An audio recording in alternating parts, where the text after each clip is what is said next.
ही एक विकल्प शेष है।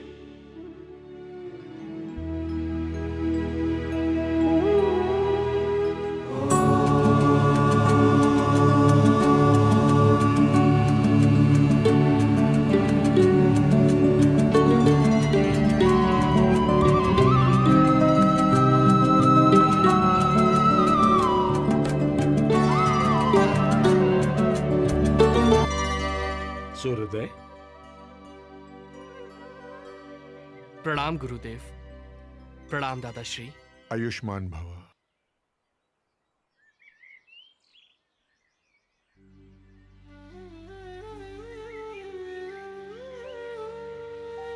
प्रभु, आप शांत क्यों हैं? क्या चिंता है आपको? पुत्र कल से युद्ध शुरू हो जाएगा। देखें, निर्णय की ओर जाता है। मेरे होते आपको चिंता करने की कोई आवश्यकता नहीं है। यदि कौरवों के पक्ष में युद्ध जाता देखा तो मात्र 2 क्षण में ही मैं सारे योद्धाओं को समाप्त कर दूंगा। मैं तुम्हारी शक्ति से परिचित हूं पुत्र, और यह भी जानता हूं कि तुम्हारी हम में अनन्य भक्ति है। किंतु क्या प्रभु? पुत्र, आज शुक्ल फाल्गुन द्वादशी है। आज की महिमा दुगनी हो जाती है। किंतु मुझे बताइए प्रभु, मैं आपके दिए हर आदेश का पालन करूंगा। वत्स सूर्योदय, युद्ध से पूर्व चंडी एक बलि चाहती है, और बलि उसी की चढ़ाई जाएगी जो अतुलित बलशाली होगा। इसमें चिंता किस बात की है प्रभु? चिंता इस बात की है वत्स कि इस पृथ्वी पर 3 ही ऐसे वीर हैं जिनकी बलि स्वीकार होगी। मैं, तुम या अर्जुन। नारायण नारायण। केशव,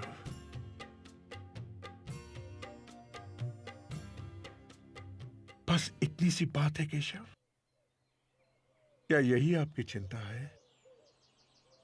तो हे जनार्दन, इस बलि के लिए मैं अपने आप को प्रस्तुत करता हूं केशव, अपने आप को। तुम ये नहीं कर सकते पार्थ, ये धर्म युद्ध है। यदि एक भी पांडव कम हो जाएगा तो ये युद्ध धर्म युद्ध नहीं कहलाएगा।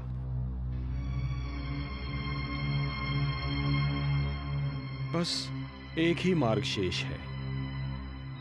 मैं स्वयं ही अपना बलिदान दे देता हूं। वैसे भी युद्ध ना करने की प्रतिज्ञा ली है मैंने। एक सारथी ही तो हूं तुम्हारा। नहीं केशव, नहीं। प्रभु, आप मेरे गुरु हैं, श्रेष्ठ हैं, सभी तरह से ज्येष्ठ हैं मेरे। ये अधिकार सिर्फ मेरा है, मेरा। मुझे आज्ञा दीजिए प्रभु।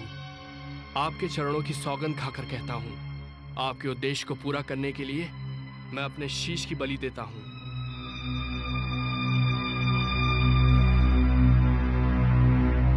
प्रभु, ये कार्य करने से मेरे वंश की कीर्ति बढ़ेगी।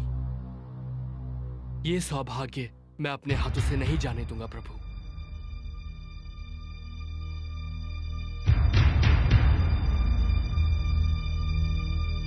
सोचिए मत प्रभु। उठाइए ये शस्त्र और मेरे शीश को धड़ से अलग करके चंडी मां को बलि चढ़ाइए। मैं ऐसा नहीं कर सकता। यदि मैंने ऐसा किया तो यह बलिदान नहीं होगा, हत्या होगी।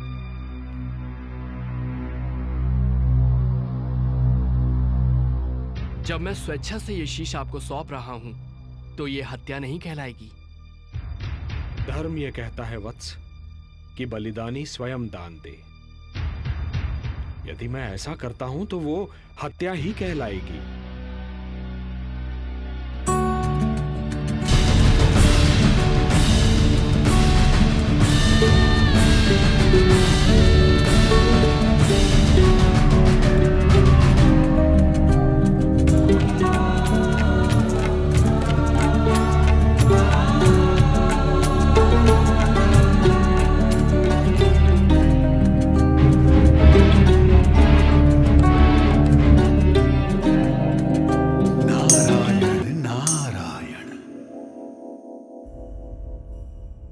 पुत्र घटोत्कच, अब युद्ध का कोई विकल्प नहीं।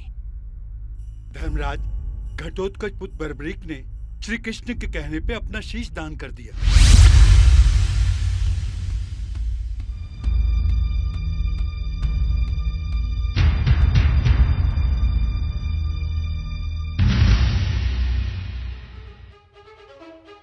उन वाणों की सत्यता की परीक्षा तो स्वयं वासुदेव ने ली है।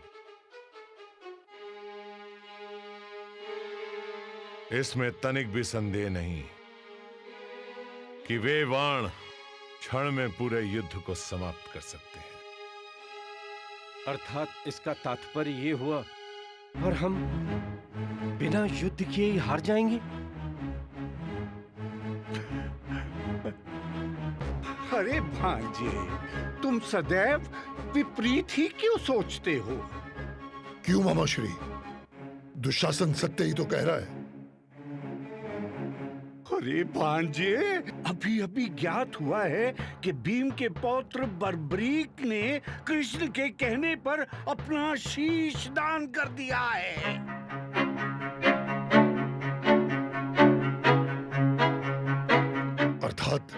अर्थात भांजो, बर्बरीक की मृत्यु हो चुकी है। अब उसके युद्ध करने का प्रश्न ही उत्पन्न नहीं होता। भीम और पांडव सारे शोकाकुल हैं।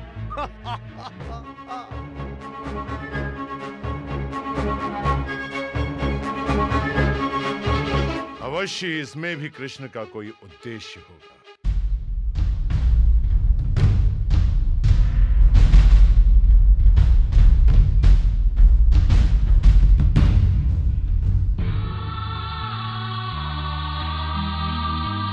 बर्बरीक पौत्र, ये तूने क्या किया? वासुदेव, ये आपने उचित नहीं किया। अब मैं हिडिंबा और मौरवी को क्या उत्तर दूंगा?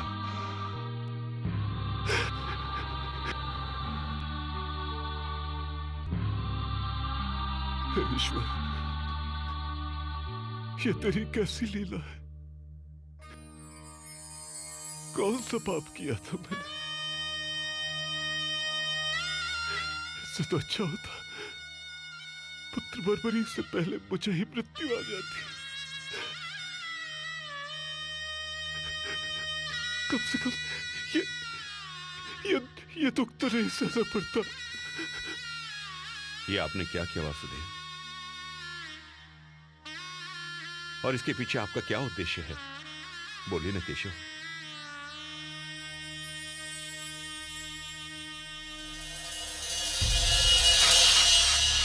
वत्स, भगवान श्री कृष्ण ने महाबली बर्बरीक से ये शीशदान किस कारण मांगा, मैं बताती हूं।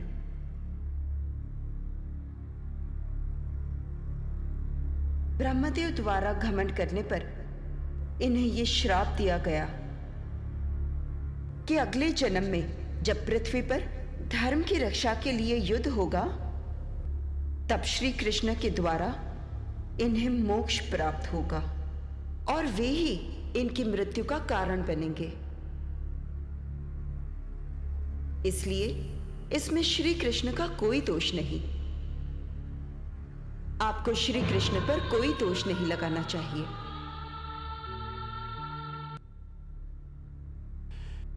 हे केशव, मुझे क्षमा करें, क्षमा करें।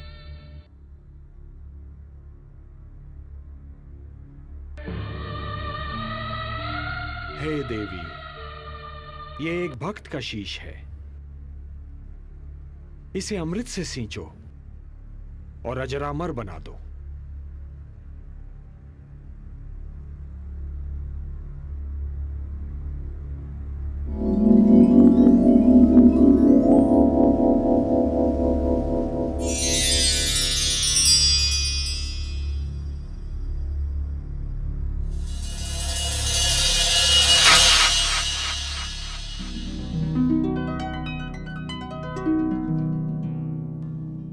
प्रणाम प्रभु।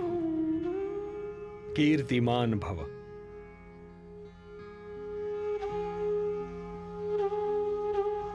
पुत्र बर्बरीक, तुम्हारे त्याग, साधना और तुम्हारे इस महान शीशदान ने तुम्हें नर से नरश्रेष्ठ बना दिया है। तुम जैसा महात्मा केवल सृष्टि के कल्याण के लिए आता है। आज मैं तुम्हें अपना वो नाम देता हूं जो माता यशोदा ने स्वयं मुझे दिया था, श्याम। नारायण नारायण। और तुम्हें मैं अपनी सारी शक्ति भी प्रदान करता हूं। कलयुग में तुम्हें लोग श्याम के नाम से पुकारेंगे। जय श्री श्याम। जय श्री श्याम। जय श्री श्याम। जय श्री श्याम। वत्स, अपनी इच्छा मुझे बताओ। हे नारायण, हे श्याम, मेरी 2 इच्छाएं हैं। प्रथम इच्छा, मेरी देह को आपके हाथ से अग्नि मिले, और मेरी दूसरी इच्छा, मैं महाभारत का युद्ध देखने आया था, मैं वो देखना चाहता हूं। तुम्हारी दोनों इच्छाएं पूर्ण होंगी वत्स। तुम्हारे इस शीश का कभी अंत नहीं होगा।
पांडवों की जीत हुई और कौरवों की हार। चारों ओर से पांडवों की जय जयकार सुनाई दे रही थी।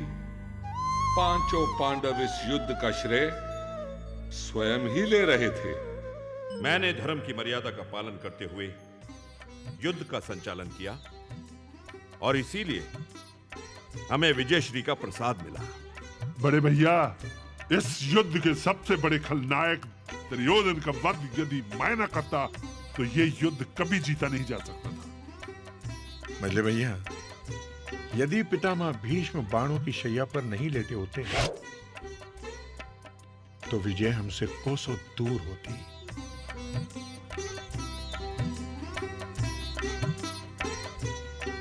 किस बात पर इतना विवाद चल रहा है? कृष्ण, तुम ही बताओ कि इस युद्ध में विजयश्री का मुकुट किसके शीश पे रखना चाहिए? ये तो बड़ा विकट प्रश्न है भीम भैया। इसका उत्तर मैं कैसे दे सकता हूं? मैं तो केवल पार्थ का सारथी था। हाँ, लेकिन एक महान योद्धा है जिसने ये सारा युद्ध देखा है। उस महादानी, उस शीशदानी से अवश्य पूछ सकते हैं। चले? चलिए।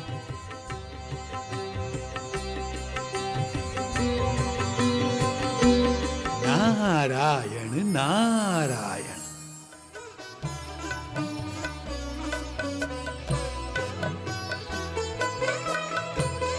प्रणाम प्रभु।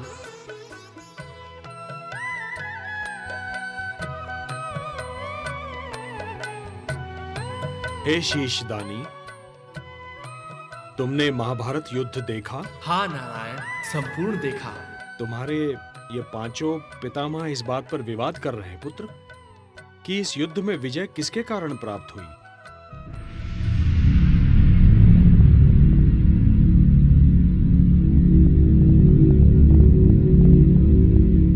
सोच समझकर उत्तर देना पौत्र।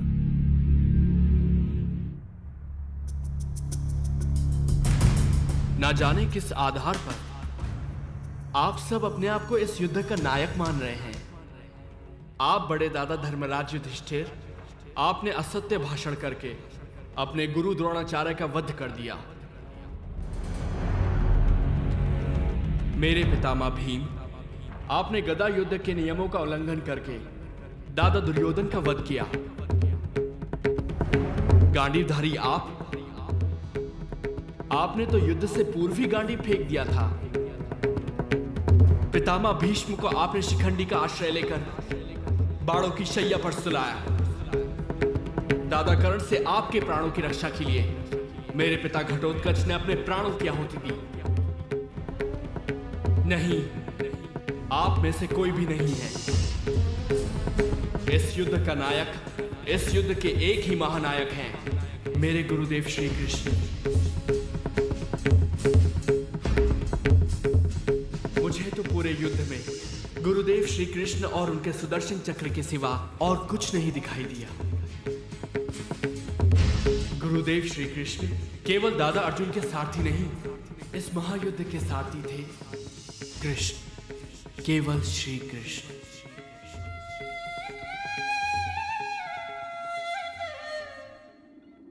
हे वासुदेव, हे केशव, हमें क्षमा कीजिए।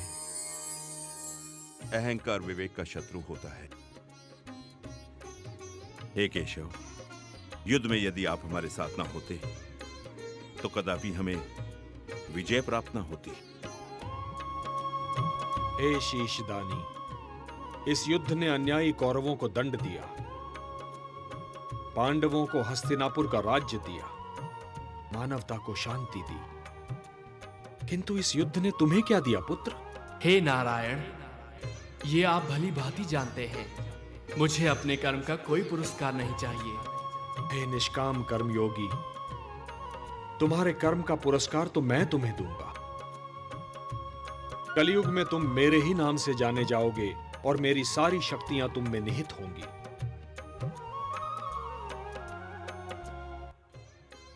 जो भी मनुष्य तुम्हारी पूजा करेगा उसकी सारी मनोकामनाएं पूर्ण होंगी। मेरे लिए क्या आज्ञा है प्रभु? पुत्र, कलयुग का प्रसार बढ़ते ही तुम खाटू नाम के स्थान पर प्रकट हो जाना। वहां की भूमि अत्यंत पवित्र और पावन है। खंडेला का राजा अत्यंत धार्मिक प्रवृत्ति का है। जब तक यह पृथ्वी है पुत्र, जब तक सूर्य चंद्रमा है, जब तक ये सारे नक्षत्र हैं, तुम लोगों के लिए पूजनीय और वंदनीय होगे। तुम्हारे शीश की पूजा होगी पुत्र। तुम श्याम नाम से जाने जाओगे और हारे का सहारा बनोगे। ओम नमो भगवते वासुदेवाय। चरितम